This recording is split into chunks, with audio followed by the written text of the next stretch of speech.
nhưng có some qua khơi mình nộp ra aoแต่គាត់ឲ្យតម្លៃគ្រួសារស្រឡាញ់ប្រពន្ធហើយនឹងកូនគឺជោគជ័យនៅពេលដែលគាត់ធ្វើអ្វីមួយឆ្លងកាត់ការពិភាក្សាជាមួយប្រពន្ធឆ្លងកាត់ការសម្រេចចិត្តជាមួយប្រពន្ធគឺគាត់ជោគជ័យច្រើននៅពេលដែលគាត់ធ្វើអ្វីមួយពិគ្រោះមួយប្រពន្ធរបស់គាត់នៅពេលដែលគាត់ធ្វើអ្វីមួយតាមប្រពន្ធរបស់គាត់ណែនាំពេលគាត់ចេញទៅខាងក្រៅភាគច្រើនគាត់ធ្វើអ្វីច្រើនតែត្រូវបានគេស្រឡាញ់និងគោរពប៉ុន្តែផ្ទុយទៅវិញបើសិនជាបរិះនោះគាត់អត់ឲ្យតម្លៃប្រពន្ធគាត់មើលងាយគាត់និយាយដើមប្រពន្ធក្រោយខ្នង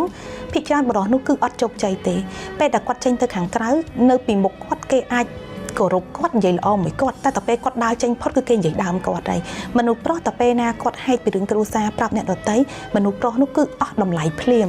មនុស្សប្រុសនោះមានតម្លៃទៅមុខគេទេតែពេលចេញផុតគឺគេអត់ឲ្យតម្លៃភ្លាមប៉ុន្តែផ្ទុយទៅវិញបើមនុស្សប្រុសនោះឲ្យតម្លៃប្រពន្ធឆ្លងកាត់ការសួរនាំប្រពន្ធនិងស្រឡាញ់គ្រួសារអ្នកទាំងអស់គ្នាភិកច្រើនមើលទៅមនុស្សប្រុសនោះគឺគាត់ជោគជ័យតាំងវិស័យការងារនិង